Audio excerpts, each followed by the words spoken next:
ધોમ ધકતા તાપમાં ખરા બપોરે અમદાવાદ શહેરના હાઈવે ઉપર જ્યાં ચાર રસ્તા હોય, જ્યાં ટ્રાફિક લાઈટ હોય, ત્યાં બધી ગાડીઓ ઊભી રહે.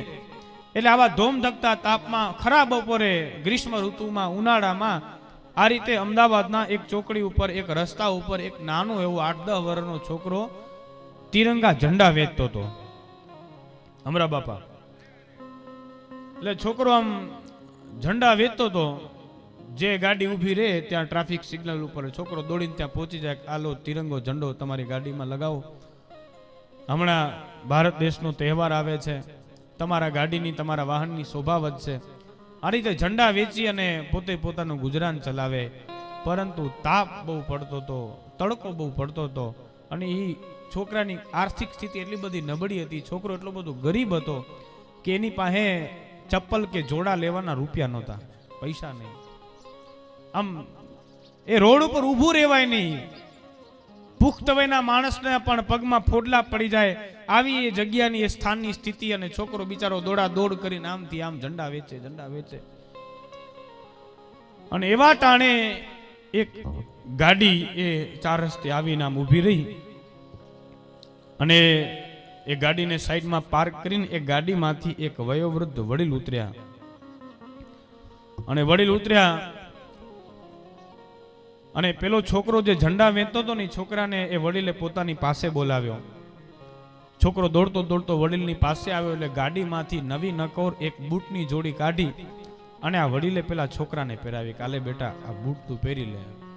અને જ્યાં ઈ બૂટ છોકરાએ જોયા ને ત્યાં છોકરાની આંખમાંથી આંસુડા આવી ગયા.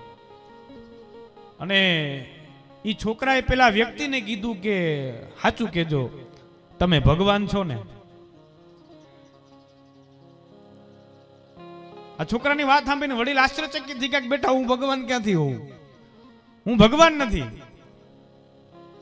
નહીં સાચું કહો, તમે મને ભગવાન લાગો છો, તમે ભગવાન છો? અરે મારા દીકરા હું ભગવાન નથી, હું તારા જેવો સામાન્ય માણસ જ છું. તમે ભગવાન નહીં પરંતુ ભગવાનના ભાઈબંધ તો જરૂર હશો ને હશો જ. કારણ કે આ ધોમધકતા તાપમાં હું આ ઝંડા વેચું છું, મારા પગ બહુ બળી જાય છે, ઘરની સ્થિતિ બહુ ગરીબ છે, મારા પિતાજીનું મૃત્યુ થયું છે, માં બીમાર છે, એવી સ્થિતિ નથી કે મારા માટેથી હું જૂતા કે ચપ્પલ લઈ શકું. પરંતુ આ ધોમધકતા તાપમાં જ્યારે હું રોડ ઉપર આમથી આમ દોડાદોડ કરું ત્યારે મારા પગમાં ફોડલા પડી આવે, પગમાં પાડાવાર પીડા થાય. અને આ પીડાના કારણે રાતે હું જ્યારે ઘરે જાઉં ત્યારે મને નીંદર ના આવે. આખા દિવસની દોડધાક હોય, ચહેરા ઉપર થાક હોય, પરંતુ પગની પીડા છે અને મને સુખીથી સુવા દે નહીં. એટલે એ સુતા સુતા પથારીમાં પડે હું ભગવાનને પ્રાર્થના કરું, ભગવાન તે મને જીવન પ્રદાન કર્યું છે, જીવનમાં જે સ્થિતિ મને પ્રદાન કરી છે એ સ્થિતિને હું સ્વીકારું છું. ખુમારીને સ્વાભિમાન ભર્યું મારું જીવન છે. જગતમાં ક્યારે આ જીવનમાં હું હે પરમાત્મા તારી પાસે કોઈ માંગણી નહીં કરું. એમ નહીં કરું કે મને ગરીબમાંથી અમીર બનાવી દે, મારા પિતાને પુનઃ પાછા જીવિત કરી દે, મારી માને હાજી કરી દે. તું જે સ્થિતિ આપીશ એ સ્થિતિનો હું પૂર્ણતઃ હર્ષભેર સ્વીકાર કરીશ.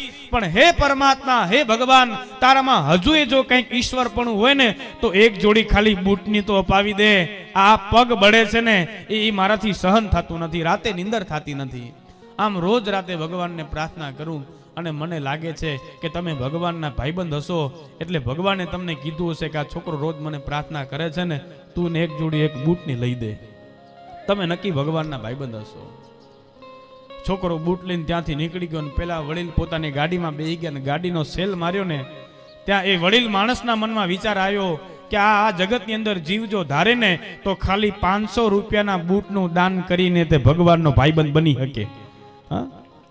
જો જીવ ધારે તો ખાલી 500 રૂપિયાના એક બૂટનું દાન કરીને, પણ નાનું એવું સમર્પણ કરીને પણ જગતના કલ્યાણ માટેથી મેન તમે નાની એવી સેવા કરી હશે ને તો એ નાની અમથી સેવાનો પણ ભગવાન સ્વીકાર કરે છે. રામ સેતુ સમય ખિસકોલી ખાલી રજકણો દરિયામાં પધરાયા તોય ભગવાન એની નોંધ લીધી છે.